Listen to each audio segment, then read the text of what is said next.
पुष्पा देवी जिंदाबाद जिंदाबाद जिंदाबाद, प्रदीप भैया जिंदाबाद जिंदाबाद जिंदाबाद, प्रदीप भैया जिंदाबाद जिंदाबाद जिंदाबाद, पुष्पा देवी जिंदाबाद जिंदाबाद जिंदाबाद। सुनो सभे चाचा चाची दी हो ध्यानमा, नेता हवे ईमानदार ईमानदार।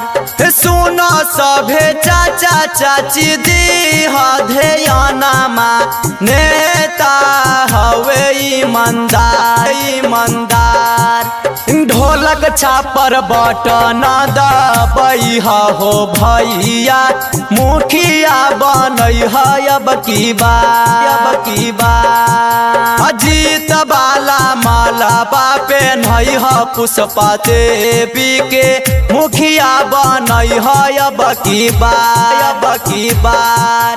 गरीबन के शान बाटे नेता महान बाड़े, दे दी है ना का पे ध्यान ध्यान। ढोलक छप्पर बटन दबई हो चाची, मुखिया बनई है अब की बार। अजीत बाला माला बापे नहीं है पुष्पा देवी के, मुखिया बनई है अब की बार। 500,000 के फेरा में चाची अब की नहीं पड़ी है, मुखिया इनके बनई है, प्रदीप भैया जीतई है। ढोलक छाप पर सुना हो चाची, बटन दबई है पुष्पा देवी जीतई है, पुष्पा देवी जीतई है। दीघी पंचायत में मचल बाटे शोर भैया, प्रदीप भैया बाबे जोड़ बेजोड़। दीघी पंचायत में मचल बा शोर भैया, प्रदीप भैया नेता बाबे जोड़ बेजोड़। अजीत बाला माला बापे नहीं है प्रदीप भैया के, मुखिया बनई है अब की बार। ढोलक छप पर बटन दबई हो चाचा, मुखिया बनई है अब की बार। के करो झांसा में अब की नाई है, सब मिली करी है सपोर्ट।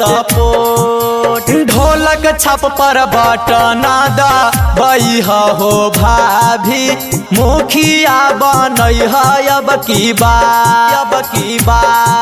अजीत बाला माला बापे नहीं है पुष्पा देवी के, मुखिया बनई है अब की बार। सुनो हो भैया कहै छिया, बतिया न भूलई है, प्रदीप भैया जीतई है, मुखिया इनके बनई है। सुनो हो भैया कहै छिया, बतिया न भूलई है, मुखिया इनके बनई है, पुष्पा देवी जीतई है। 500,000 के चक्कर में चाची अब की नहीं पड़ी है, प्रदीप भैया जीतई है, मुखिया इनके बनई है।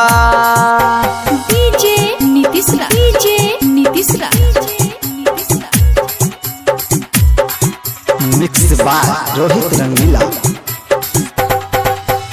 मंगुरा नवादा, मंगुरा नवादा।